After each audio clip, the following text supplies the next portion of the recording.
மாதம் 4, 5ஆம் தேதிகளில் டெட் எக்ஸாம் எழுதுறதுக்கு தயாரிக்கக்கூடிய அனைவருக்கும் வணக்கம். ஸோ நீங்கள் எப்படி தயார் பண்ணலாம் அப்படின்னு பார்த்தீங்கன்னா, லேர்னிங் அசிஸ்டண்ட் ஆப் அப்படின்னு ஒரு ஆப் இருக்குது. அந்த ஆப்போட நீங்கள் டவுன்லோட் பண்ணிக்கலாம். இந்த பிரெயின் படம் போட்டு, ஆரஞ்சு கலரில் பிரெயின் படம் போட்டு ஒரு புக் படம் இருக்குது. அதுதான் அந்த ஆப்போட சிம்பிள். நீங்கள் ஓப்பன் பண்ணிங்கன்னா இந்த மாதிரி ஒரு ஓப்பன் ஸ்க்ரீன் வரும். இதுதான் மெயின் ஸ்க்ரீனு. இதில் நீங்கள் கீழே ஸ்க்ரால் பண்ணி வந்தீங்கன்னா டெட் எக்ஸாம் இருக்குது, டிஎன்டிஇடி எக்ஸாம் இருக்குது, மேலே சிபிஎஸ்சி ஐசிஎஸ்சிலாம் இருக்குது. ஓகே, நீங்கள் இப்போ அதை ஓப்பன் பண்ணிங்கன்னா பாருங்கள், 15 நவம்பர் 2025 நடந்த பேப்பர் 1ஓட கொஸ்டின் பேப்பரு, அதுக்கு ஆன்சரு, இதில் அதுக்கு ஆன்சரை நீங்கள் ஆன்லைனில் எழுதி பார்க்குற மாதிரி இதெல்லாம் இருக்குது. அதே மாதிரி நீங்கள் 16ஆம் தேதி நடந்த பேப்பர் 2வையும் இதிலேயும் பார்க்கலாம். அப்புறம் பேப்பர் 1 அண்ட் பேப்பர் 2ன்னு கொடுத்துருக்காங்க. ஒரு வேளை இப்போ நீங்கள் பேப்பர் 2 தயார் பண்ணுறீங்க, ஒரு உதாரணத்துக்காக நான் அதை காமிக்கிறேன். ஸோ பேப்பர் 2வை நீங்கள் ஓப்பன் பண்ணிங்கன்னா அதில் உள்ள சப்ஜெக்ட் எல்லாமே இருக்குது. ஸோ இங்கிலீஷு, அப்புறம் மாடல் எக்ஸாம், எல்லா சப்ஜெக்ட்டுக்கும் மாடல் எக்ஸாம், ஒவ்வொரு சப்ஜெக்ட்டுக்கும் 10 கொஸ்டின் பேப்பர் கொடுத்துருக்கோம். அப்புறம் அறிவியல், இயற்பியல், உயிரியல், உளவியல், கணிதம், குடிமையல் 6ஆம் வகுப்புலேருந்து 10ஆம் வகுப்பு வரை அந்த சிலபஸில் உள்ள எல்லாத்தையும் தொகுத்து இதில் கொடுத்துருக்கோம். ஒரு வேளை இப்போ நீங்கள் வரலாறு தயார் பண்ணுறீங்கன்னு வச்சுக்கோங்க, வரலாறை கிளிக் பண்ணிங்கன்னா அதில் 52 முதல்ல இதில் 18 லெசன் இருக்குது இந்த வரலாறில் மட்டும். புவியியலில் 14, குடிமையியலில் 11, அப்புறம் பொருளியலில் 9, மொத்தம் 52 பாடம் சோஷியல் சயின்ஸில் இருக்குது. ஒவ்வொரு பாடத்துலேருந்து 150 கேள்வி கொடுத்துருக்கோம். அதில் முதல் 100 கேள்வி அடிப்படையான கேள்விகள், அப்புறம் 101வது கேள்வியிலேருந்து 150வது கேள்வி வரைக்கும் உயர் சிந்தனை வினாக்கள் எல்லாமே. ஓகே, இப்போ நம்ம முதல் பாடம் எடுத்துக்குவோம். வரலாறு என்றால் என்ன, அந்த பாடத்தை எடுத்துக்கிட்டிங்கன்னா அதை கிளிக் பண்ணிங்கன்னா இங்கே பாருங்கள் எத்தனை செட்டு காமிக்குது. 15 செட்டு போட்டிருக்கோம். ஒவ்வொரு செட்லேயும் 10 கொஸ்டின்னு. அதுன்னு சொன்னேன் இல்லையா, 11 செட்டு, 11லேருந்து 15 வரைக்கும் எல்லாமே உயர் சிந்தனை வினாக்கள், 1லேருந்து 10 வரைக்கும் அடிப்படை வினாக்கள். ஓகே, இப்போ நீங்கள் செட் 1 நீங்கள் ஆன்சர் பண்ணணும், லேர்ன் பண்ணணும் அப்படின்னா நீங்கள் செட் 1ல் பாருங்கள், ட்ரெயின் எக்ஸாம்னு 2 பட்டன் தெரியுது. இல்லை திக் ப்ளூவில் ட்ரெயின் தெரியுது, அப்புறம் ஒயிட்டில் எக்ஸாம்னு தெரியுது. எக்ஸாம்னால் நீங்கள் நேரடியாக கேள்வி பதிலாக நேரடியாக போய் எப்படி பரீட்சையில் ஆன்சர் பண்ணுறீங்களோ அது மாதிரி போயிடலாம். பட் அதுக்கு முன்னாடி நீங்கள் படிச்சுக்கணும்னு நினச்சிங்கன்னா ட்ரெயின் கிளிக் பண்ணுங்கள். இப்போ நான் ட்ரெயின் கிளிக் பண்ணுறேன். இதில் பார்த்தீங்கன்னா ட்ரைனிங் ஆப்ஷன் இதெல்லாம் எத்தனை கார்டு பாருங்கள், 10 கார்டு இருக்குதுன்னு கொடுத்துருக்கு. இதெல்லாம் நீங்கள் எதுவும் பார்க்க வேண்டாம், நேராக ஸ்டார்ட் ட்ரைனிங் போயிடலாம். ஸ்டார்ட் ட்ரைனிங் கிளிக் பண்ணிங்கன்னா பாருங்கள், முதல் கேள்வி, வரலாறு என்ற சொல் எந்த மொழியிலிருந்து பெறப்பட்டது. ஆக்சுவலாக நீங்கள் எக்ஸாம் எழுதினீங்கன்னா 4 ஆப்ஷனுக்கு கொடுத்துருப்பாங்க. பட் நீங்கள் இங்கே கற்றுக்கும் போது அந்த ஆப்ஷன் தேவையில்லை. அதனால் நாங்கள் இங்கே இந்த இடத்துல அந்த ட்ரெயின் பண்ணுற இடத்துல கொடுக்கல. இப்போ இதுக்கு ஆன்சர் என்னன்னு தெரியும்னா நீங்கள் இந்த டேப் டு ரிவீல் பேக்கை கிளிக் பண்ணிங்கன்னா பாருங்கள், கிரேக்கம்னு கொடுத்துருக்கு. அதற்கான விளக்கம் கொடுத்துருக்கு. அந்த எக்ஸ்ப்ளனேஷன் விளக்கம். வரலாறு என்பதற்கான ஆங்கில சொல்லான ஹிஸ்ட்ரி என்பது ஹிஸ்டோரியா என்ற கிரேக்க சொல்லிலிருந்து பெறப்பட்டதாகும்.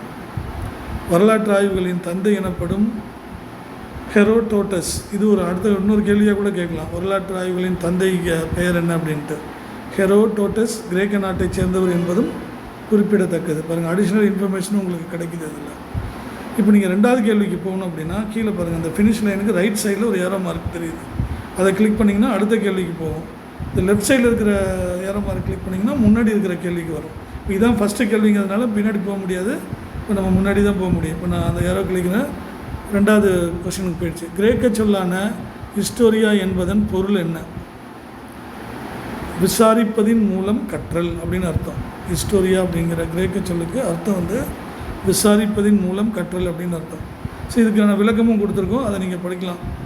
படிச்சுருந்தா கொஞ்சம் அடிஷ்னல் இன்ஃபர்மேஷன்லாம் தெரிஞ்சுக்கலாம் அதில். ஓகே, இப்போ 3வது கேள்விக்கு போகணும். அதுக்கு ஒரு நிமோனிக்கும் கொடுத்துருக்காங்க. ஹிஸ்டோரியானா இன்கொயரி, அதை எப்படி நம்ம ஞாபகம் வச்சுக்கிறது. ஹிஸ்டோரியா ஐயில் ஆரம்பிக்குது, என்கொயரியும் ஐயில் ஆரம்பிக்குது, I to I.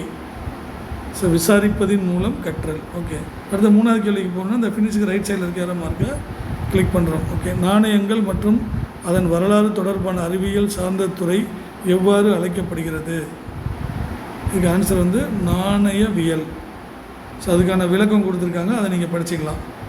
இந்த மாதிரி விளக்கத்தை படிக்கும்போது நம்ம படிக்கிற கேள்விக்கு இதுதான் பதில் அப்படிங்கிறது மறக்காமல் இருக்கும். நம்ம கேள்வி பதிலாக படிச்சுட்டு விளக்கத்தையே தெரிஞ்சிக்காமல் படிக்கிறதுனால தான் படிக்கிற விஷயம் மறந்து போயிடுது. நிறைய பேர் சொல்லக்கூடிய கம்ப்ளைண்ட் தான், நிறையா படிக்கிறோம் சார், பட் எல்லாமே மறந்து போயிடுது, ஞாபகமே இருக்க மாட்டேங்குது அப்படின்னு. அதுக்கு காரணம் என்னென்னா, இந்த மாதிரி விளக்கங்களை நம்மளுக்கு யாரும் கொடுக்கறதில்ல, நம்ம அதை தெரிஞ்சுக்கணும்னு நினைக்கிறதும் இல்லை. பட் இந்த ஆப்பில் ஒவ்வொரு கேள்விக்கான பதிலுக்கான விளக்கமும் தெளிவாக கொடுக்கப்பட்டுள்ளது. அதனால் நீங்கள் படிக்கிற விஷயம் அழகாக உங்களுக்கு ஞாபகத்தில் இருக்கும். ஒரு தடவைக்கு நீங்கள் 4 தடவை படிச்சுக்கலாம். ஆப்லேயே எல்லாம் இருக்கிறதுனால கடன்னு கிளிக் பண்ணி நீங்கள் திருப்பி ரொம்ப தடவை ரிவிஷனும் பண்ணிக்கலாம்.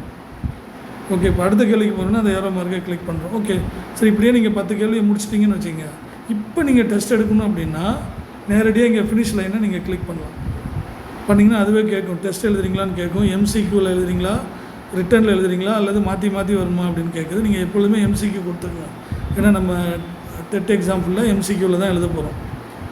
எம்சிக்யூவில் செட் ஆகிருக்கு. நீங்கள் ஓகே கொடுத்தீங்கன்னா பாருங்கள், இப்போ அந்த கேள்வி வரும். வரலாறு என்ற சொல் எந்த மொழியிலிருந்து பெறப்பட்டது? இப்போ நம்ம கிரேக்கம்னு படித்தோம். ஓகே, இப்போ நீங்கள் இதே டெஸ்ட்டை வந்து நீங்கள் திருப்பி எடுத்திங்கன்னா இதே ஆப்ஷன்ஸ் வராது, மாறி வரும். அந்த ஆன்சர் மட்டும் கரெக்டாக இருக்கும், மற்றதெல்லாம் உங்களுக்கு இடம் மாறி வரும். அதனால் இப்போ முதல் கேள்விக்கு 2வது இடம் அப்படின்லாம் நீங்கள் ஆன்சர் பண்ண முடியாது. இப்போ வரலாறு என்ற சொல்லுக்கு எந்த மொழியிலேருந்து பெறப்பட்டதுன்னா கிரேக்கம். அது இடம் மாறி வரும். நீங்கள் கரெக்டாக கிரேக்கம்னு வச்சா தான் அடுத்த தடவை வரும்போது கரெக்டாக அதை ஆன்சர் பண்ண முடியும். 2வது கேள்விக்கு போகிறோம். கிரேக்க சொல்லான ஹிஸ்டோரியா என்பதன் பொருள் என்ன? விசாரிப்பதின் மூலம் கற்றல்னு படித்தோம். 3வது கேள்வி கிரேக்க சொல்லான 3வது கேள்வி நாணயங்கள் மற்றும் அதன் வரலாறு தொடர்பான அறிவியல் சார்ந்த துறை எவ்வாறு அழைக்கப்படுகிறது? நாணயவியல். சரி, நம்ம 3 கேள்வி தான் பார்த்தோம், மற்றதெல்லாம் நம்ம படிக்கலை. இப்போ நம்ம எல்லா கேள்வியும் நம்ம என்ன பண்ணலாம், ஆன்சர் பண்ணிடலாம். சரி, உங்களுக்கு குயிக்காக காமிக்கணுங்கிறதுக்காக அதெல்லாம் ஸ்கிப் பண்ணிவிட்டு இப்போ நான் டெஸ்ட்டெல்லாம் எழுதிட்ட மாதிரி ஃபினிஷிங் கொடுக்குறேன். பாருங்கள், நீங்கள் 7 கேள்விக்கு இன்னும் ஆன்சர் பண்ணல, பரவாயில்லையான்னு கேட்குது. நான் சரி பரவாயில்லைன்னு கொடுக்குறேன். பாருங்கள், 10க்கு 3 மார்க் வாங்கியிருக்கீங்க. இதை நீங்கள் ஓகே கொடுத்துட்டிங்கன்னா கீழே காமிக்கும் பாருங்கள். நீங்கள் கரெக்டாக எழுதின ஆன்சர்லாம் வந்து கேள்வி பதில் அந்த விளக்கம் எல்லாமே கொடுத்துருக்கு. நீங்கள் கரெக்டாக எழுதிட்டிங்கன்னா க்ரீன் கலரில் காமிக்கும். உங்கள் ஆன்சர் தப்புன்னா ரெட்டில் வரும். நீங்கள் எழுதாமலே விட்டிங்கன்னா இது மாதிரி ஆரஞ்சு கலரில் வரும். ஸோ நீங்கள் திருப்பி இன்னொரு முறையை படித்து அதை தெரிஞ்சுக்கலாம். சரிங்களா? இப்போ கீழே பார்த்தீங்கன்னா ஸ்பேஸ் ரிவிஷன், வியூ ரிசல்ட்ஸ்னு 2 பட்டன் இருக்குது. நீங்கள் ஸ்பேஸ் ரிவிஷனை கிளிக் பண்ணிட்டீங்கன்னா அதுவாக உங்களுக்கு வந்து சொல்லும். இனிமேல் நீங்கள் இதை என்றைக்கு ரிவைஸ் பண்ணுமோ அன்றைக்கி வந்து அதுவாக சொல்லும். இந்த கேள்வி நீ அன்றைக்கி படிச்சிருக்க, இன்றைக்கி ஒரு வாட்டி ரிவைஸ் பண்ணிக்க அப்படின்னு சொல்லும். இது சயின்டிஃபிக்காக நாங்கள் ஆராய்ச்சி பண்ண அந்த ஹெர்மன் எப்பிங்காஸோட ஃபர்கெட்டிங் கர்வ், எத்தனை நாளைக்கு ஒரு முறை படித்தா அது நிரந்தர நினைவகத்துக்கு போகும் அப்படிங்கிற அடிப்படையில் அந்த ஸ்பேஸ் டிவிஷனை செட் பண்ணியிருக்கோம். நீங்கள் ஸ்பேஸ் டிவிஷனை கிளிக் பண்ணினீங்கன்னா தான் அதை உங்களுக்கு ரிமைண்ட் பண்ணும். சரிங்களா? ஓகே, இப்போ உங்களுக்கு வியூ ரிசல்ட்ஸுங்கிற பட்டனை கிளிக் பண்ணிங்கன்னா நீங்கள் வாங்கின மார்க் அங்கே ஸ்டோர் ஆகிருக்கும்.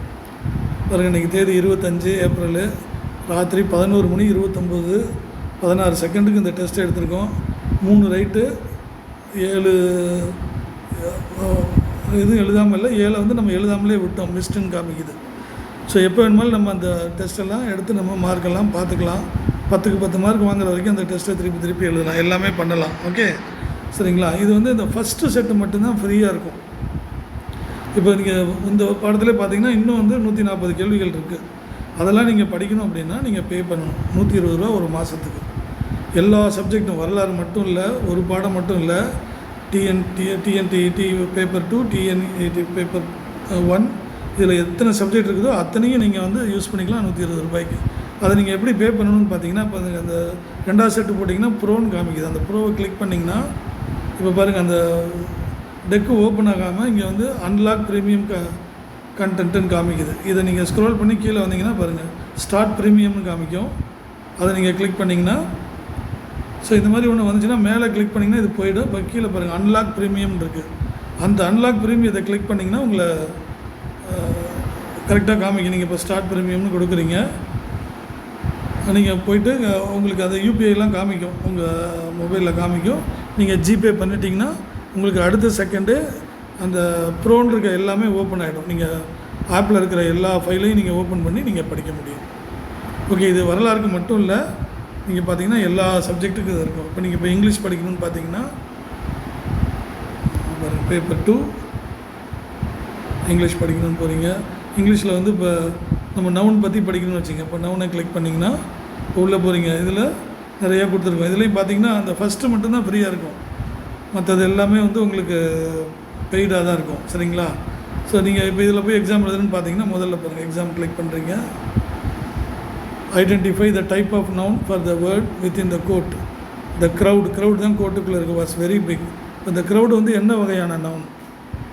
க்ரௌட் அப்ஸ்ட்ராக்ட் நவுனா, காமன் நவுனா, கலெக்டிவ் நவுனா, ப்ராப்பர் நவுனா?